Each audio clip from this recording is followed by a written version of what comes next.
All right, in this lesson, we're going to be talking about how to solve proportions, which is going to be really important as we get into later sections of this unit. So, first off, what is a proportion? Well, a proportion is any equation that states two ratios are equal.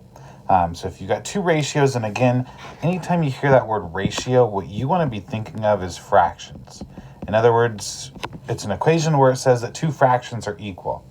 And a lot of times there's going to be a variable in there somewhere that you're trying to solve for.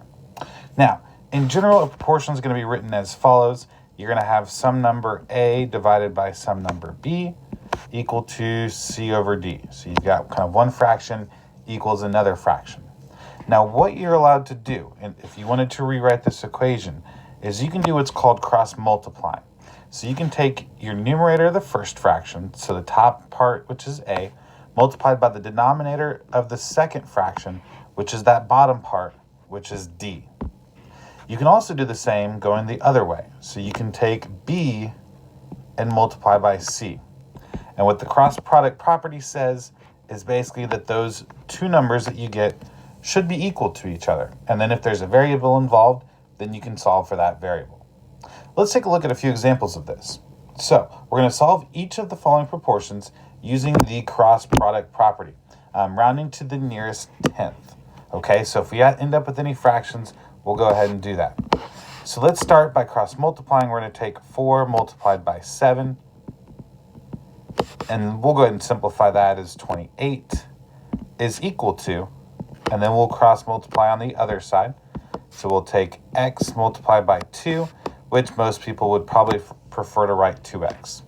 Now, nothing we can really do to simplify that. We'll just have to leave it as 2x. So now to solve for x, we just divide each side by 2, and that leaves us with x being equal to 14. Let's take a look at another example. So in the next example, we're going to take 19 multiplied by 12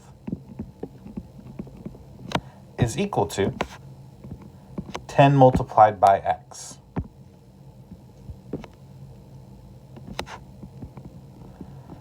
Now again, the 10 multiplied by x, you're not going to be able to simplify just yet, but the 19 multiplied by 12, we should be able to simplify. Let's go ahead and grab a calculator to figure out what that is. So 19 multiplied by 12, go ahead and clear this out, is 228. Okay, let's go back to that. So 228. So now to solve for x, we just have to divide each side by 10. And this time we're going to end up with the fraction.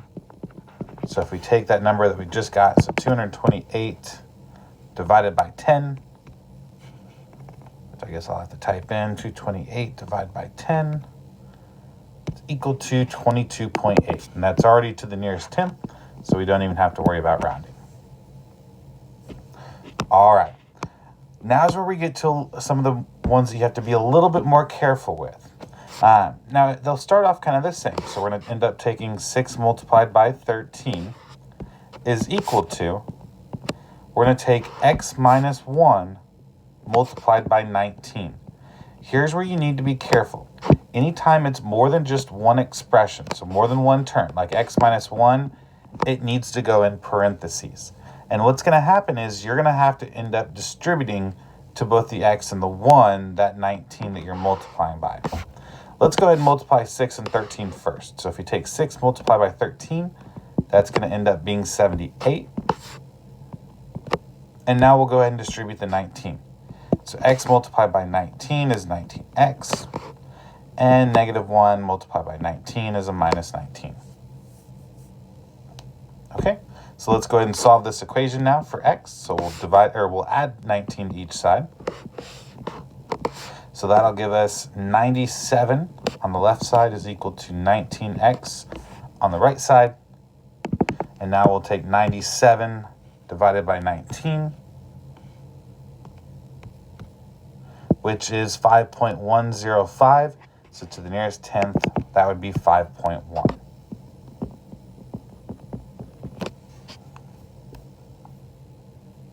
All right, let's take a look at another example. So we're going to start by taking 17 multiplied by 19. Feel free to grab your calculator for that one. 17 multiplied by 19 is 323 is equal to, we'll go ahead and do our other side of the equation now. So taking 5 multiplied by x plus 4. Again, be careful, make sure that the x plus 4 goes in parentheses.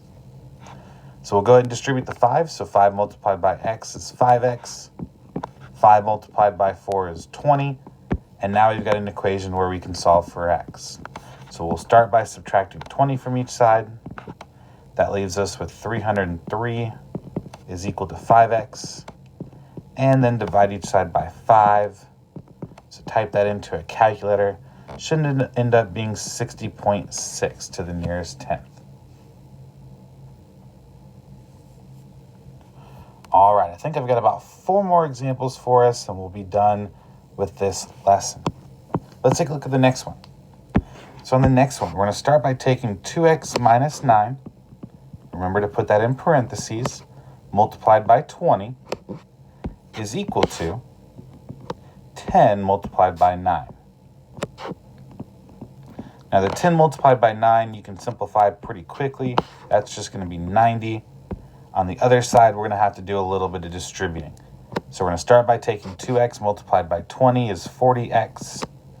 And then negative 9 multiplied by 20 is minus 180. Okay, so now we've got an equation that we can solve for x. Let's go ahead and do that now. So we'll start by adding 180 to each side. That leaves us with 40x on the left side is equal to 270 on the right side. And then to get x by itself, we'll go ahead and divide each side by 40 to get that x is equal to, and rounding to the nearest tenth, is going to be 6.8. So we've had quite a few decimals, and that's perfectly okay. Let's take a look at another one. So on the next one, we're going to take 18 multiplied by 3x plus 4. Remember to put that expression in parentheses, is equal to, we're going to go ahead and multiply our other side of the equation, so 12 multiplied by 15. Which again, feel free to use a calculator on these. 12 multiplied by 15 ends up being 180.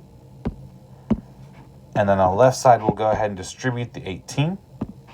So 18 multiplied by 3 is 54x. 18 multiplied by 4 is 72. And now we've got an equation where we can solve for x. So we'll start by subtracting 72 from each side. That leaves us with 54x is equal to 108. And then to get x by itself, just divide each side by 54. And that should leave us with x being equal to, this time it actually ends up being a whole number, so x ends up being equal to 2.